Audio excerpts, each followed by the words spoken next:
Hola, bienvenidos. Aquí empieza una nueva emisión informativa de Directo América por France 24. Yo soy Andrés Mesa Muñoz y a continuación los titulares. Inician en Omán las conversaciones entre Irán y Estados Unidos sobre el programa nuclear iraní. Esto en medio de las tensiones entre los dos países por la presencia de una flota armada estadounidense cerca de la República Islámica, desde la cual se podría llevar a cabo un eventual ataque.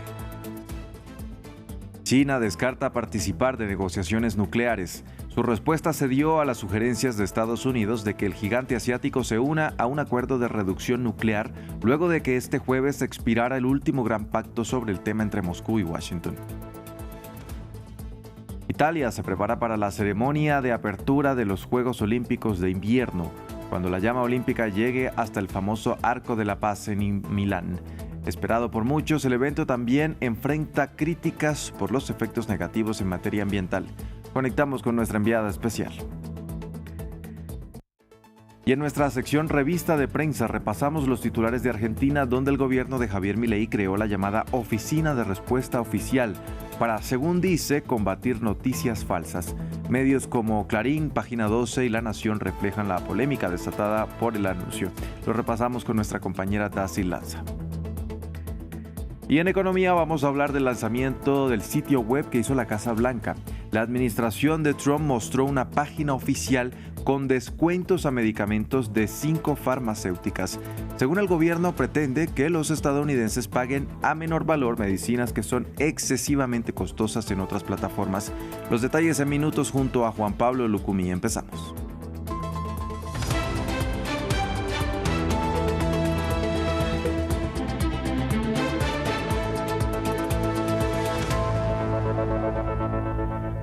Vamos a iniciar en Omán, que es hoy la sede del encuentro entre los representantes de Estados Unidos e Irán para discutir el programa nuclear iraní. La reunión está marcada por las tensiones ante un eventual ataque de Washington a la República Islámica tras el despliegue de una flota armada cerca de territorio iraní. El abordaje de otros temas también amenaza con descarrilar los diálogos. Estados Unidos quiere que se discuta el programa de misiles balísticos de Irán, pero Teherán dice que esto no es negociable. Pasamos ahora a Rusia. Un alto mando militar resultó herido y recibe tratamiento tras ser víctima de varios disparos en Moscú. Se trata de Vladimir Alexeyev, subjefe de la Dirección General del Estado Mayor del Ministerio de Defensa, quien se encontraba en un edificio residencial en el noroeste de la capital cuando fue atacado. Este es el más reciente de una serie de ataques contra altos oficiales rusos, varios de los cuales han sido asesinados desde el inicio de la guerra en Ucrania y que Moscú atribuye a Kiev. Este acto terrorista confirmó una vez más que el enfoque del régimen de Volodymyr Zelensky en provocaciones constantes destinadas a su vez a interrumpir el proceso de negociación y también el compromiso del régimen de hacer cualquier cosa para convencer a sus patrocinadores occidentales de seguir presionando a Estados Unidos en sus esfuerzos por descarrilarles para lograr un acuerdo justo. Mientras Moscú intensifica sus ataques en Ucrania y con 328 drones y 7 misiles durante la última noche y la madrugada de este viernes, los soldados rusos perdieron el acceso a sus terminales satelitales de Internet de Starlink, según el Ministerio de Defensa de Kiev. Estos dispositivos permiten a los usuarios acceder a Internet desde cualquier lugar y se utilizan en el frente para coordinar los ataques. Starlink forma parte de SpaceX y el fundador de la empresa, Elon Musk, anunció la semana pasada que denegaría el acceso al Kremlin. Más detalles en el siguiente informe. Tambalea el acceso a Internet para el ejército de Rusia en el frente de batalla. Las terminales Starlink, de las que depende Moscú para guiar drones y coordinar ataques, han sido desactivadas. Eso es lo que afirman funcionarios ucranianos y observadores militares cercanos al Kremlin. Los Starlink están fuera de servicio. La alternativa, como era de esperar, es lenta y no dará abasto. Hasta ahora había resultado difícil desactivar las unidades individuales que utilizaban los rusos, pero a partir de esta semana, en virtud de un acuerdo entre SpaceX, la empresa de Elon Musk que gestiona Starlink, y el Ministerio de Defensa de Ucrania, todas las terminales del país están bloqueadas, a menos que hayan sido registradas y verificadas manualmente por los ucranianos. El jueves, Musk instó a los ucranianos a hacerlo. Según los medios rusos, es un duro golpe para el Kremlin, ya que las terminales Starlink permitían a las tropas eludir los sistemas de interferencia de Internet y controlar los drones de ataque desde una distancia de hasta 100 kilómetros. Es nuestro talón de Aquiles, dijo un experimentado comandante sobre Starlink. A continuación, desplegó el cable de fibra óptica hasta el puesto de mando. Espero que no haya sido el único en tener esta previsión. Otra consecuencia es el aislamiento de las tropas rusas sobre el terreno. Según se informa, las unidades de asalto, especialmente en el sector de Kupiansk, están aisladas de todo contacto con el exterior. Para Moscú hay pocas alternativas a Starlink. Los expertos militares afirman que los cables de fibra óptica son una opción, pero su instalación requeriría mucha mano de obra y sería costosa. China descartó por el momento que vaya a ser parte de las negociaciones sobre un desarme nuclear. Estas declaraciones se dieron luego de que Estados Unidos sugiriera la inclusión del gigante asiático en un acuerdo para la reducción del arsenal nuclear. Y justo un día después de que explicara este jueves expirara el último gran pacto que ejercía control armamentístico entre Estados Unidos y Rusia, Beijing agregó que sus capacidades nucleares de ninguna manera se encuentran al mismo nivel de las de Washington y Moscú. Hoy puedo revelar que el gobierno estadounidense tiene conocimiento de que China ha realizado pruebas nucleares explosivas, incluyendo la preparación para pruebas con potencias designadas de cientos de toneladas. El Ejército Popular de Liberación intentó ocultar las pruebas escondiendo las explosiones nucleares, ya que reconoce que estas violan los compromisos de prohibición de pruebas. China ha recurrido al desacoplamiento, un método para reducir la eficacia del monitoreo sísmico y ocultar sus actividades al mundo.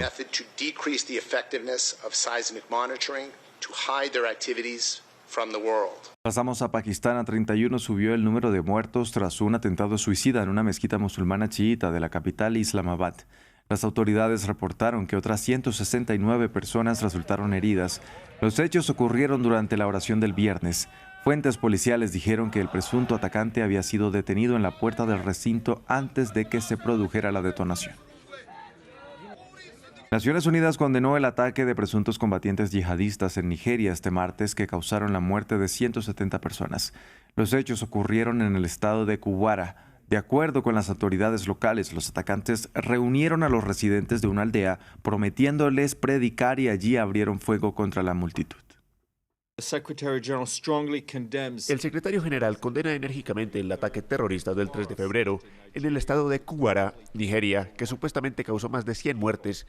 El secretario general transmite sus más sinceras condolencias a las familias de las víctimas y al pueblo y al gobierno de Nigeria. Reiteramos la solidaridad de las Naciones Unidas con el gobierno y el pueblo de Nigeria en sus esfuerzos para combatir el terrorismo y el extremismo violento. Subraya la importancia de llevar a los responsables ante la justicia. En el extremo noreste de Siria, el campo de Rosh, a 30 kilómetros de la frontera con el Kurdistán iraquí, alberga a unas 2.100 personas, en su mayoría mujeres y niños, sospechosos de tener vínculos con el Estado Islámico. Desde el acuerdo alcanzado entre el gobierno de transición sirio y las fuerzas kurdas, la integración de las Fuerzas Armadas y las instituciones administrativas del noreste de Siria avanza, pero para los que permanecen en este campo el futuro sigue siendo incierto. El reportaje es de nuestros colegas de France 24 en francés. A simple vista, en el campo de Rosh, la vida cotidiana sigue su curso, pero la mayoría de estas mujeres detenidas aquí desde hace 7 años por sus presuntos vínculos con el autodenominado Estado Islámico se muestran más evasivas ante las cámaras. Algunas se estarían preparando para ser liberadas por el gobierno de facto de Ahmed al-Sharaa. Dibujar la bandera del Estado Islámico. Desde la creación del campo hasta ahora no se atrevían a hacer cosas así. Ahora ocurre, pero en el caso del campo de Rosh no se ha tomado ninguna decisión sobre la entrada del gobierno.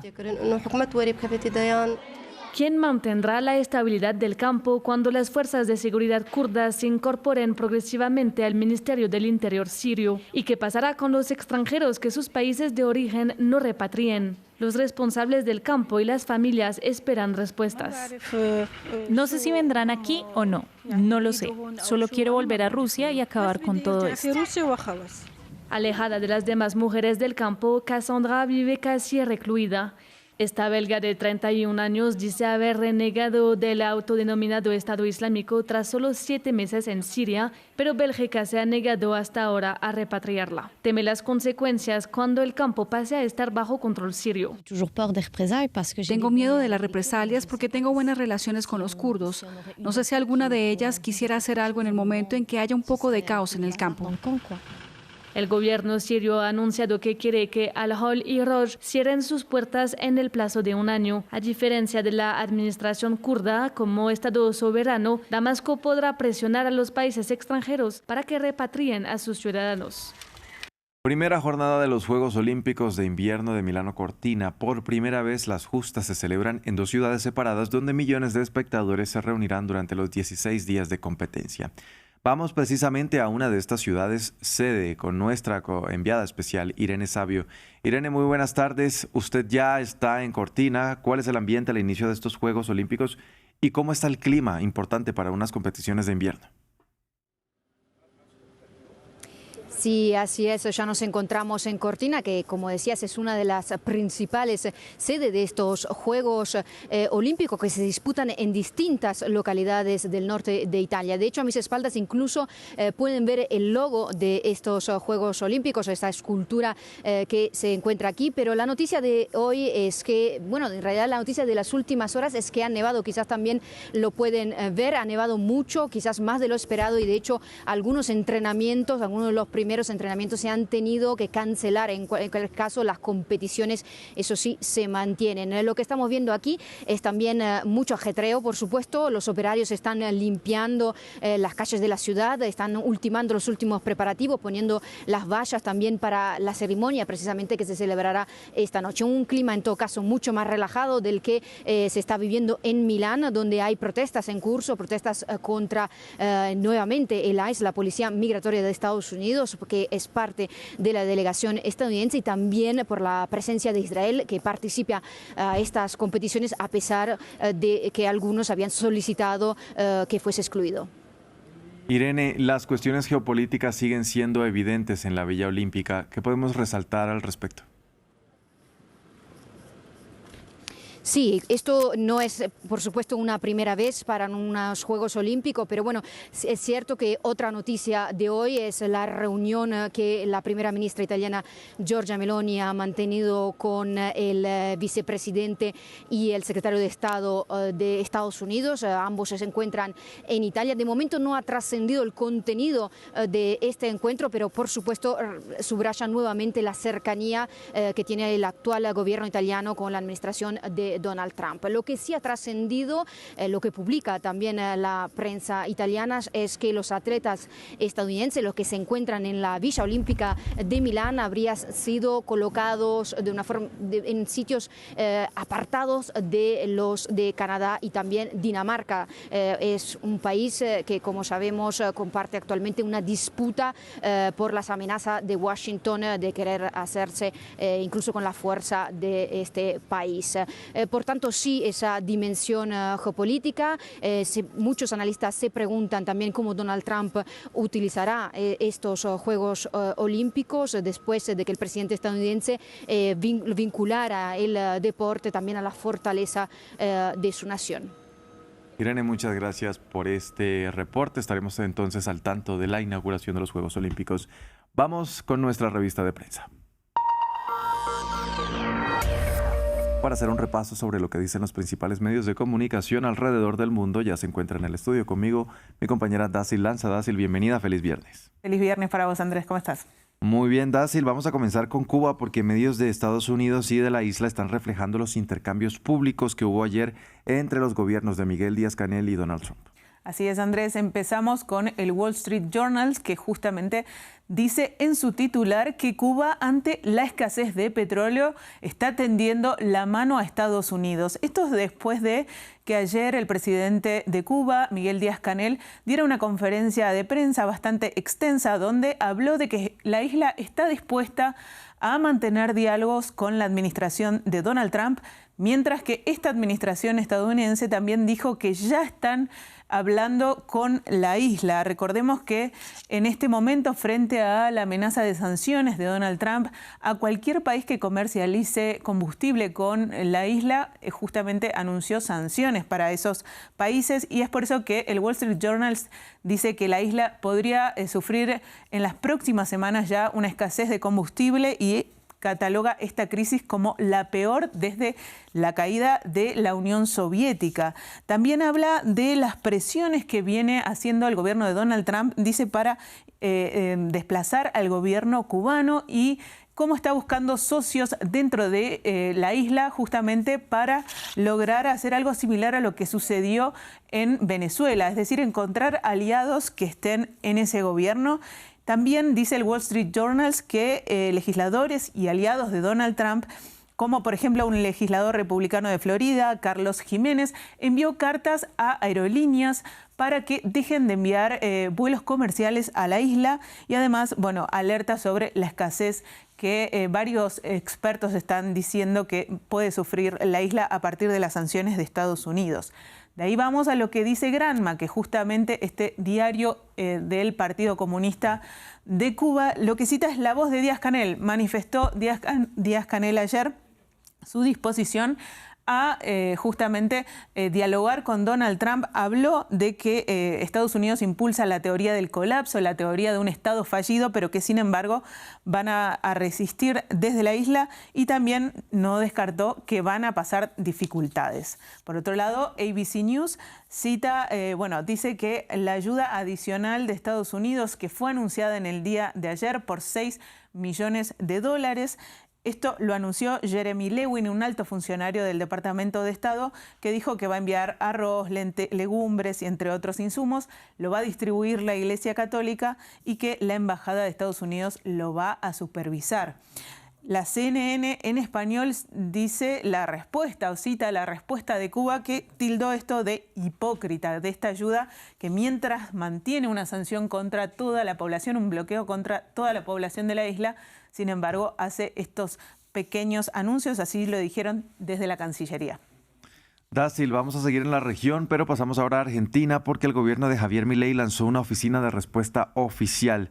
¿De qué se trata y qué polémica se está desatando según la prensa? Bueno, citamos a Clarín, que habla de que la oficina de respuesta oficial de la República Argentina, que fue lanzada en el día de ayer, según lo que dijo el gobierno de Javier Milei, es para combatir la desinformación brindando más información. El primer posteo esta oficina o este nuevo ente va a funcionar a través de una cuenta en X, y el primer posteo que revisó fue una nota justamente del diario Clarín, así lo informa. Y, por ejemplo, dice Clarín que allí la nota que había publicado este medio de prensa generalista y bastante alineado con el gobierno, habló de una demora en la implementación de un programa del gobierno. Y justamente la nueva oficina de comunicación o de revisión de información dijo que era una burda operación la nota de Clarín. Es decir, podríamos decir, la primera víctima de esta cuenta oficial. Por otro lado, el diario progresista, más afín a lo que es el kirchnerismo o los gobiernos kirchneristas, Página 12, dijo que el gobierno tiene su Ministerio de la Verdad y que de esta forma busca hacer una copia low cost, de bajo costo, de lo que está haciendo Donald Trump, y que justamente busca desmentir supuestamente fake news, pero que de esta forma es una cortina de humo, dice Página 12, para desviar la atención sobre otros asuntos. La Nación agrega un dato, que es que este anuncio de Javier Milei lo que provocó fue fuertes resistencias, incluso dentro de las filas de La Libertad Avanza, el partido oficial, así como de otros aliados, porque estos aliados habían rechazado en su momento cuando los gobiernos kirchneristas habían anunciado un observatorio similar, y que ahora, sin embargo, están justamente incómodos con que se anuncie un órgano similar. Bien, Dácil, y terminamos con lo que va a ser uno de los temas del fin de semana, la presentación de Bad Bunny en el espectáculo de medio tiempo del Super Bowl. Y y los medios hablan de polarización en Estados Unidos. Es así, Andrés, nuestro tema favorito de hoy, Bad Bunny. Dice la prensa que el espectáculo de Bad Bunny en el Super Bowl polariza a Estados Unidos. Esto lo informa la prensa de España, hablamos de El Mundo, donde habla justamente de que grupos religiosos y el mundo MAGA, el Make America Great Again, está incómodo con este espectáculo. Cita, por ejemplo, Turning Point USA, la organización del difunto activista Charlie Kirk, quien fue asesinado el año pasado, recordarán. Lo que está impulsando justamente es un concierto alternativo para que el público estadounidense no se vaya al Super Bowl, al espectáculo de Bad Bunny. Y va a haber artistas como Kid Rock, entre otros. Y también cita que hay peticiones online para boicotear justamente el espectáculo de Bad Bunny. Por otro lado, Fox News cita a la secretaria de prensa de la Casa Blanca, Caroline Leavitt, que dice que Donald Trump probablemente no vea el Super Bowl, sino que va a ver este otro espectáculo alternativo y que preferirá ver, por ejemplo, artistas como Kid Rock. Para ir terminando, vamos con lo que dice El País, que cita una frase de Bad Bunny que dio una conferencia de prensa en las últimas horas donde dijo: nadie tiene que aprender español, es mejor si aprenden a bailar. Esto porque hace 3 meses, en octubre, justamente dijo que tenían tiempo los estadounidenses para aprender español, ya que todo el show va a ser en este idioma. Y dijo que que ahora no es tan importante, que simplemente con el baile alcanza. Y terminamos con lo que dice CNN en español, porque agrega que Bad Bunny no necesita de la NFL. Recordemos esta organización de este torneo, de este Super Bowl, justamente de la Liga de Fútbol estadounidense. Pero sí dice que la NFL necesita a Bad Bunny y agrega que justamente están prestando atención a lo que pasa, por ejemplo, con la Copa del Mundo de la FIFA de fútbol más tradicional para nuestra región, y que está envidiando en la NFL esa capacidad de llegar a todo el mundo, y por eso invita, por ejemplo, a Bad Bunny, entre otras estrategias que está haciendo. Bien pendientes entonces de este show el domingo. Seguramente el lunes usted y yo estaremos aquí hablando en revista de prensa de los titulares que dejó este evento. Ojalá que así sea. Bien, y pasamos de nuestra revista de prensa a nuestras noticias de economía. Bien, y para hablar de números ya se encuentra conmigo en el estudio mi compañero Juan Pablo Lucumí. Juan Pablo, ¿qué tal? Buenos días, feliz viernes. Buenos días, hoy mejor que ayer y también feliz viernes.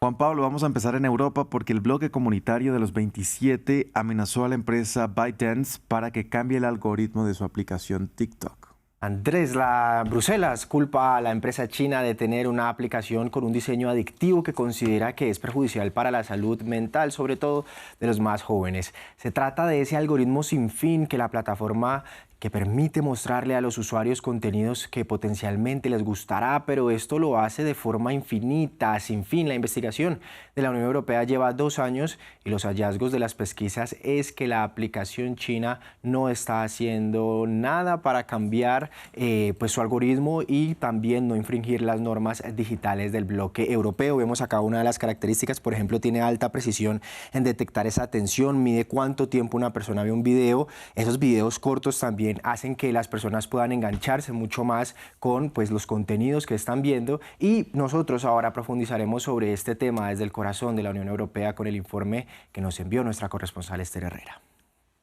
Hola, buenos días. Después de 2 años de investigaciones, la Comisión Europea considera que la red social TikTok vulnera las normas digitales europeas. En concreto, a Bruselas le preocupa el diseño adictivo y también sus algoritmos, también igualmente adictivos para la salud mental de sus usuarios, pero especialmente para los menores, que hay que tener en cuenta. Esta red social TikTok es muy popular y muy utilizada entre los menores de edad. La Comisión Europea alerta de que el sistema del scroll infinito, esto que aparece vídeos sin cesar en esta red social y que nunca acaban, y además teniendo en cuenta que hay una recomendación de vídeos muy personalizada para los usuarios, provoca que haya un problema en su diseño que hace que sea tan difícil el autocontrol, que nunca se pueda parar de ver estos vídeos sin cesar, algo que es muy dañino para la salud mental de todos los usuarios, pero muy especialmente de los menores de edad. La investigación de Bruselas también concluye que las medidas aplicadas hasta ahora por TikTok son insuficientes, como por ejemplo las herramientas de control parental, justamente para evitar esta adicción de los menores. Hasta ahora no han sido suficientes. Por todo ello, Bruselas exige a TikTok cambios urgentes en su diseño, como por ejemplo evitar notificaciones por la noche, para evitar que los menores justamente se despierten para seguir contribuyendo a utilizar esta red social, o también el scroll infinito. Ahora TikTok debe aplicar estos cambios que le está pidiendo Bruselas, de lo contrario se enfrenta a una multa equivalente al máximo del 6% de su facturación anual mundial. Esto coincide justamente, este nuevo anuncio de la Comisión Europea, con la máxima presión de varios Estados miembros que están pidiendo medidas más urgentes y también están presionando las plataformas digitales. El último país en hacerlo ha sido España. El gobierno español ha anunciado precisamente esta semana que va a prohibir las redes sociales a todos los menores de 16 años. Juan Pablo, hablamos ahora de Estados Unidos porque el gobierno de Donald Trump lanzó una plataforma para reducir el precio de los medicamentos. Andrés, el sitio web se llama trumprx.gov de gobierno y en ese espacio se ofrecen medicamentos con descuentos.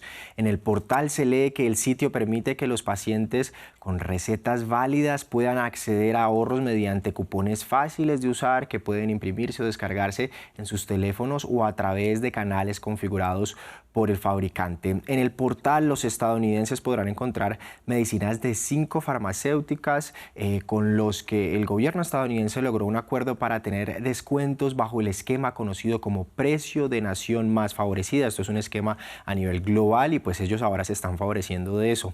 Se promete entonces descuentos en 40 de los medicamentos más utilizados y costosos del país. Entre ellos se encuentran tratamientos para la diabetes, enfermedades cardíacas, obesidad, asma, EPOC, dermatitis atópica, fertilidad y menopausia. Para dar ejemplo de los descuentos concretos, por ejemplo, uno de ellos es el medicamento Zepbound, que mensualmente podría costar unos $1.000, bajaría a unos $346, o el Ozempic bajaría de los $1.300 actuales en promedio a tan solo $350. Trump prometió que más farmacéuticas se unirán y celebró el anuncio de la siguiente manera. El pueblo estadounidense estaba subsidiando el costo de los medicamentos para todo el mundo y eso ya no va a suceder. Le pusimos fin. Todos supieron que era injusto durante 30 años, pero nadie hizo nada al respecto. Bajo los acuerdos de nación más favorecida que mi administración ha negociado, Estados Unidos pagará el precio más bajo pagado por cualquier otro país. Juan Pablo, ahora hacemos un recorrido por otras noticias importantes de la semana. Andrés, empezamos este recorrido hablando de la empresa fabricante de autos Stellantis, que anunció una pérdida de 22.000 millones de euros en distintos cargos mientras reduce su ambición de fabricación de autos eléctricos. La medida sigue las rebajas similares, aunque menores, por parte de rivales como General Motors, mientras muchos fabricantes occidentales se retiran de los modelos a batería en respuesta a las políticas y la demanda débil de la administración de Donald Trump. Seguimos hablando del sector automotor, porque el director ejecutivo de Toyota, Koji Sato, anunció su dimisión tras solo 3 años en el cargo del mayor fabricante de automóviles del mundo. Sato será reemplazado por el actual director financiero de la empresa, Kenta Kon. El cambio de roles no era esperado, pero la compañía hizo el anuncio justo con la publicación de sus resultados de rendimiento trimestrales. Y cerramos este recorrido en Latinoamérica, porque en Argentina el gobierno de Javier Milei anunció un acuerdo comercial y de inversiones con Estados Unidos que ahora deberá aprobar el Congreso argentino.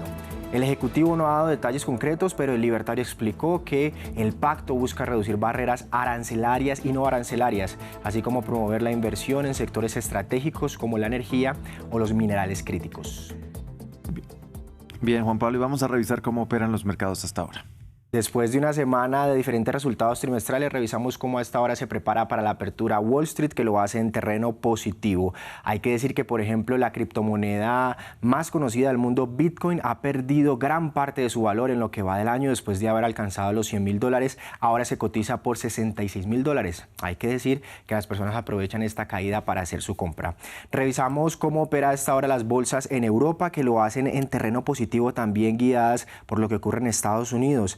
A este momento es Madrid quien lidera las ganancias con un 0,9%. Quienes menos ganan son Londres y París. Juan Pablo, muchas gracias por estas noticias de la economía. Nos vemos la próxima semana. Así es, buen fin de semana. Y a ustedes, televidentes, también gracias por sintonizar. Nos hacemos una breve pausa. Ya regresamos con más. Quédense con nosotros.